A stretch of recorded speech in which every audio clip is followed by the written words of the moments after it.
मेरा नाम ब्रजपाल ब्रजवासी है। राजा युधिष्ठिर अब राजकाज करने लगे। पितामह को सरसैया पर लेटे हुए 57 दिन बीत गए। पांडवों ने कहा कि अब 2 दिन बाद सूर्य उत्तरायण में प्रवेश करेंगे। अब हमें पितामह के पास जाना चाहिए। धृतराष्ट्र ने कहा, मैं पितामह के सामने नहीं जाऊंगा। अगर उन्होंने मुझसे पूछा कि इस युद्ध के लिए कौन दोषी है, तब मैं उनका सामना नहीं कर सकता हूँ। सभी पांडव श्री कृष्ण के साथ अब कुरुक्षेत्र की तरफ चल दिए। पितामह सरसैया पर लेटे हुए सोच रहे थे कि आज मुझे 58 दिन बीत गए।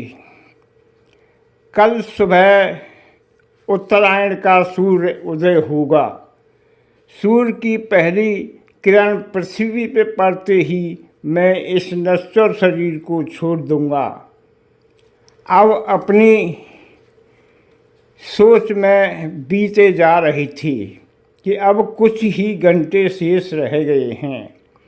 तब उन्होंने एक बार योगीराज श्री कृष्ण के दर्शन करना चाहता हूँ, कुछ प्रश्न उनसे पूछना चाहता हूँ। अब श्री कृष्ण जी नहीं आए हैं, मैं अभी उनका इंतज़ार करूँगा। तभी पितामह के कानों में एक मिश्री जैसी परिचित आवाज़ आई, पितामह वासुदेव श्री कृष्ण का प्रणाम स्वीकार करें। तब पितामह ने अपनी दोनों आंखें खोली तो देखा कि श्री कृष्ण जी हाथ जोड़कर उनके पास ही खड़े हुए हैं। उन्होंने कहा, हे वासुदेव, तुम्हारा स्वागत है। मैं अभी आपका ही ध्यान कर रहा था। श्री कृष्ण ने कहा, हे पितामह, अब तो मैं यह भी नहीं पूछ सकता हूँ कि आप कैसे हैं। आपको आज 58 दिन सरसैया पर हो गए हैं। पितामह ने कहा, अभी मेरे कुछ घंटे और शेष बचे हैं। श्री कृष्ण ने कहा, पितामह का हाथ अपने हाथ में लेते हुए कहा कि मैं आपका पुत्र हूँ, आपको मुझसे जो कुछ पूछने का अधिकार है। तब पितामह ने कहा कि मेरा प्रश्न अपने पौत्र से नहीं है, मेरा प्रश्न उस योगेश्वर कृष्ण से पूछना चाहता हूँ। तब श्री कृष्ण ने कहा कि पूछो पितामह, मैं उचित उत्तर देने का प्रयत्न करूँगा। फिर पितामह ने कहा, युद्ध में जो हुआ क्या वह सही था? श्री कृष्ण ने कहा, मैंने तो युद्ध लड़ा ही नहीं है, मैंने तो केवल अर्जुन का रथ चलाया है। जिन्होंने युद्ध किया है, हे पितामह, उनसे पूछिए उन्होंने क्या सही किया या अनुचित किया है। पितामह ने कहा, हे केशव, दुनिया को दिखाने के लिए आप अर्जुन का रथ चला रहे थे। सेना में मुझ जैसे अनेक महावीर थे और पांडवों की सेना 7 तक सूतनी का अनुपात था। तब श्री कृष्ण ने कहा, हे पितामह, आप मुझसे क्या पूछना चाहते हैं? तब पितामह ने कहा कि मैं जो पूछना चाह रहा हूँ उसका उत्तर सही सही दो। तब श्री कृष्ण ने कहा, हे पितामह, पूछिए। तब पितामह ने कहा कि क्या पांडवों ने कौरव वीरों को छल से मारा है? तब श्री कृष्ण ने कहा कि किसी भी कौरव वीर को पांडवों ने छल से नहीं मारा है, क्योंकि आपने ही अपने युद्ध भूमि से दूर होने का मार्ग युधिष्ठिर को बताया था, क्योंकि आपको अम्बा का ऋण चुकाना था। आपके कहने से ही मैंने शिखंडी को अर्जुन को साथ रथ पर भेजा था, इसलिए आपके साथ कोई अन्याय नहीं हुआ था। अर्जुन ने जयद्रथ को मारने के लिए अनेक प्रयत्न किए थे,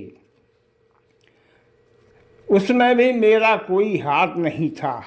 हे पितामह, उस दिन शाम को पूर्ण सूर्य ग्रहण पड़ा था, इसमें कोई मेरा निजी छल नहीं था, क्योंकि नक्षत्र विद्या आप भी जानते हैं, इसलिए जयद्रथ मारा गया। इसके बाद आचार्य द्रोण का वध भ्राता धृष्टद्युम्न ने किया था, वहाँ भी कोई छल नहीं हुआ था। आचार्य द्रोण को कहा गया कि अश्वत्थामा मारा गया, वह जानते थे कि अश्वत्थामा को कोई नहीं मार सकता था। फिर उन्होंने पांडव सेना का संहार शुरू कर दिया। धृष्टद्युम्न उन्हें रोकने की कोशिश में आगे आई। आचार्य और धृष्टद्युम्न का भयंकर युद्ध हुआ। आचार्य ने धृष्टद्युम्न को बुरी तरह घायल कर दिया और उनका रथ तोड़ दिया। धृष्टद्युम्न जमीन पर गिर गई। आचार्य टूटे हुए धृष्टद्युम्न के रथ को देख रहे थे। उसी का फायदा उठाकर धृष्टद्युम्न बगली से आचार्य के रथ पर चढ़ गया और आचार्य के बिल्कुल नज़दीक पहुंच गया। आचार्य द्रोण बाण नहीं चला सकते थे, क्योंकि धृष्टद्युम्न उनके अति नज़दीक था। उन्होंने अपना पिता के बदला लेने के लिए आचार्य द्रोण का तलवार से सिर काट दिया। दुशासन की वध भूमि में हिंसक तरीके से हुआ था, यह मैं मानता हूँ, पर राजसभा में दुशासन द्रौपदी को अपने हाथों से बाल पकड़कर घसीटता हुआ लाया था। भीमसेन ने वहीं पर प्रतिज्ञा की थी, हे दुशासन, जिन हाथों से तूने मेरी भाभी द्रौपदी को बाल पकड़कर खींचा है, मैं उन दोनों हाथों को उखाड़ दूंगा और तेरी छाती का लोह चीरकर द्रौपदी के केशों में लगाऊंगा। इसलिए भीमसेन ने उसकी छाती चीरकर उसके साथ कोई गलत काम नहीं किया। जो जैसा करता है उसे वैसा ही भुगतना पड़ता। फिर कर्ण ने कहा था कि धर्म का पालन करो।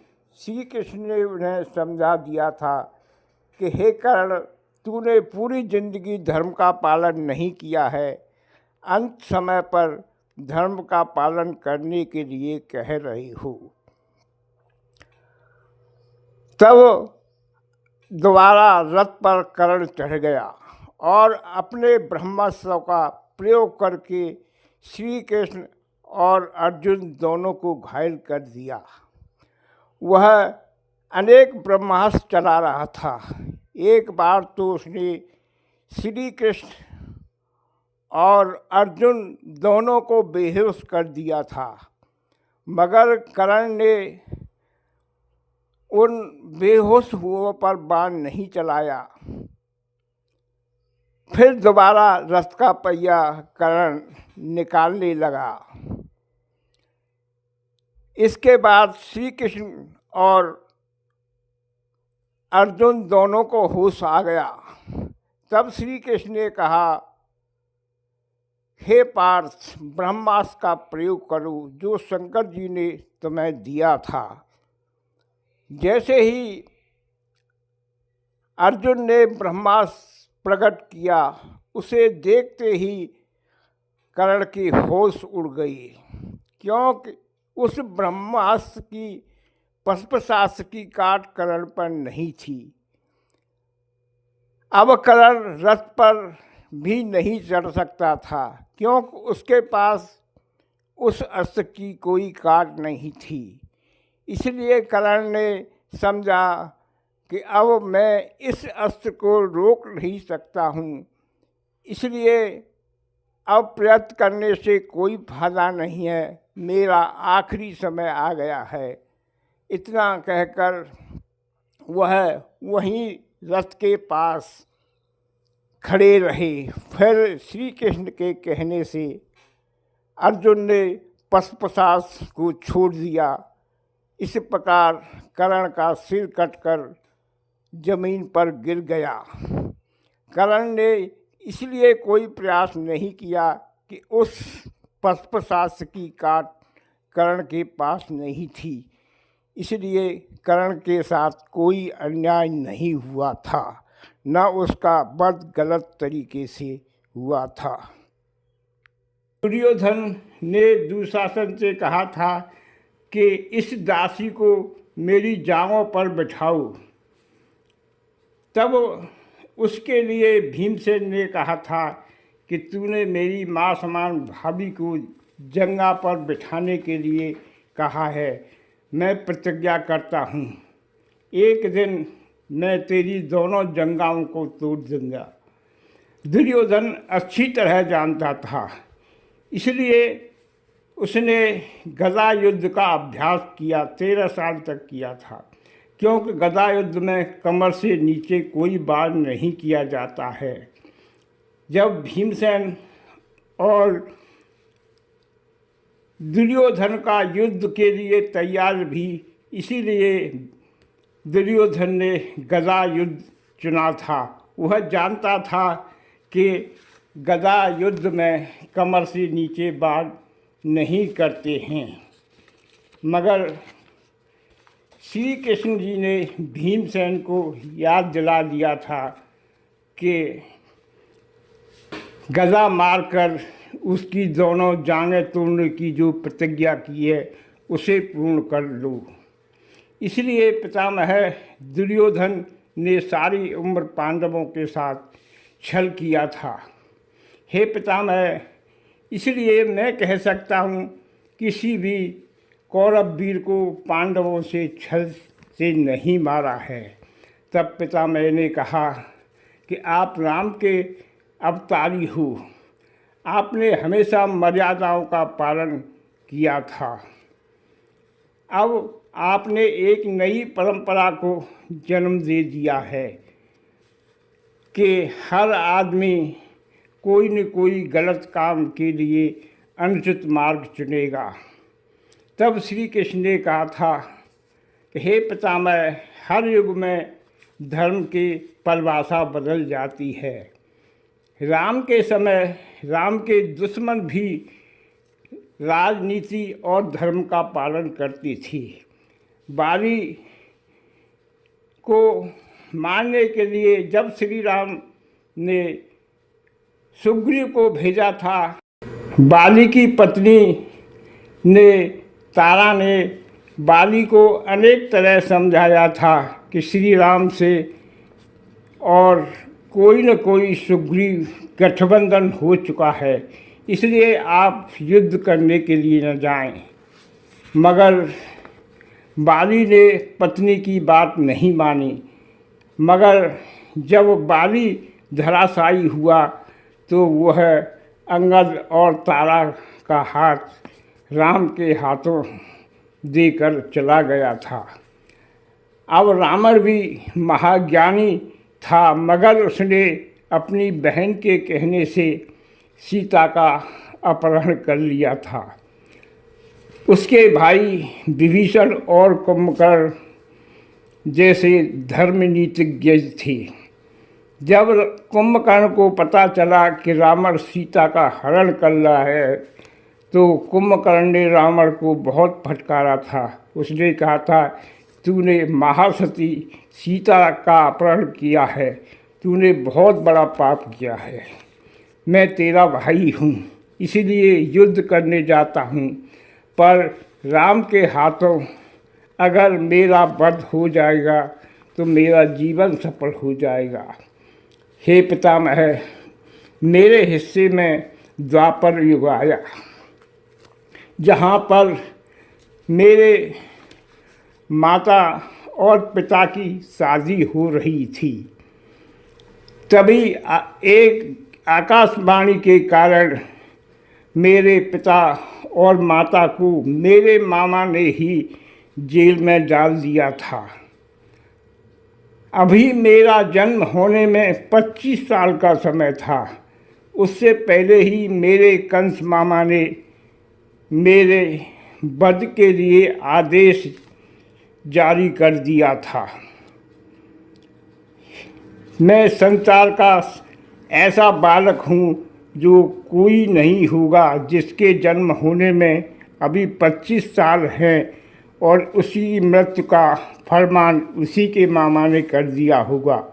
थोड़ा बड़ा हुआ तो गोकुल पर आक्रमण होने लगी। सभी लोग मुझे ही दोषी मानते थे कि गोकुल पर आक्रमण इसी बालक की वजह से हो रहे हैं। इसके बाद मैं गुरु संदीपन के यहाँ शिक्षा प्राप्त करने चला गया। वहाँ से मैंने कूटनीति की शिक्षा पाई।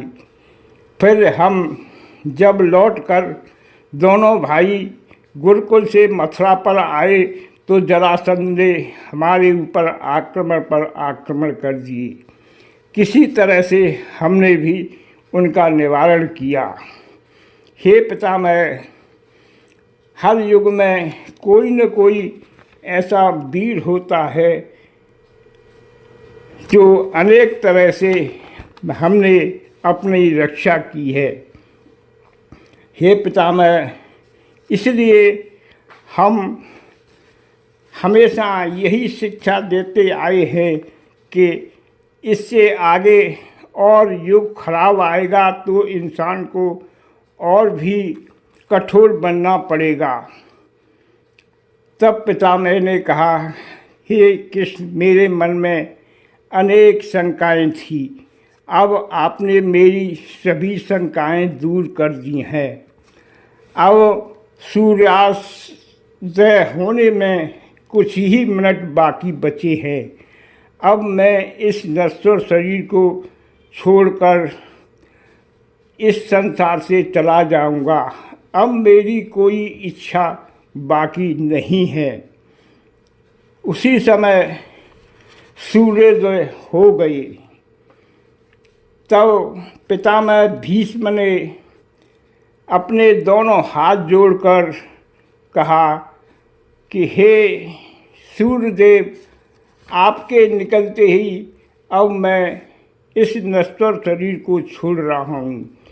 उन्होंने दोनों हाथ जोड़कर ईश्वर से प्रार्थना की, हे परम पिता परमात्मा, मेरी इस भारत भूमि को हमेशा सुरक्षित रखना। अब मेरा चारों तरफ से हस्तिनापुर सुरक्षित हो गया है। अब मैं इस नश्वर शरीर को छोड़कर इस धरा से जाना चाहता हूँ। अतः मुझे इस शरीर से मेरी आत्मा को अलग होने का अनुमति प्रदान करें। फिर उन्होंने अपनी मातृभूमि की प्रार्थना की, हे मातृभूमि, भारतवर्ष मेरे इस देश को सदा अन्न से परिपूर्ण रखना। इस धरा के नदियाँ जल से पूर्ण रहें, वृक्ष हमेशा फलों से लदे रहें। फिर उन्होंने इंद्रदेव से प्रार्थना की, हे इंद्रदेव, इस भूमि पर हमेशा समय समय पर बारिश करते रहना, जिससे किसानों के अंडार अन्न से भरे रहें और उनके वृक्ष औषधियों से लदे रहें। फिर उन्होंने कहा, हे ईश्वर, मैं आपसे अंतिम प्रार्थना करता हूँ कि मेरे वंश में आने वाली संतानें महावीर, दयालु और धर्मज्ञ होनी चाहिए, जिससे हमेशा धर्म का पालन करते रहने वाले राजा इस गद्दी पर राज करें। फिर पितामह ने 3 बार ओम ओम ओम कहकर अपनी दोनों आँखें बंद कर ली।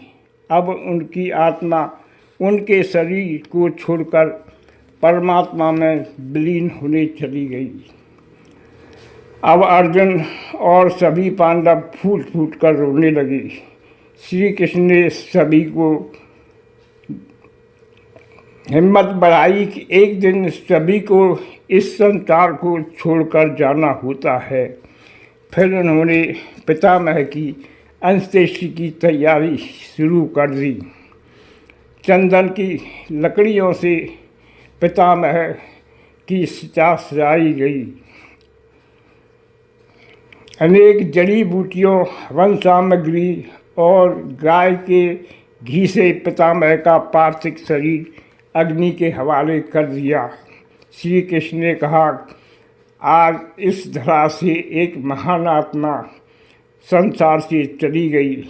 अब ऐसी आत्मा संसार में कभी दोबारा जन्म नहीं लेगी। सभी पांडव पितामह का अंतिम संस्कार कर हस्तिनापुर आ गए। उन्होंने धृतराष्ट्र, विदुर और गांधारी को बताया कि आज पितामह हमें छोड़कर चले गए हैं। सभी हस्तिनापुर में शोक की लहर दौड़ गई।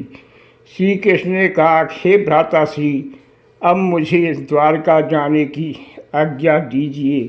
फिर युधिष्ठिर ने कहा कि आप द्वारका जा रहे हैं, पर आपसे मेरी विनती है, अभी कुछ समय और हस्तिनापुर में ठहर जाएं।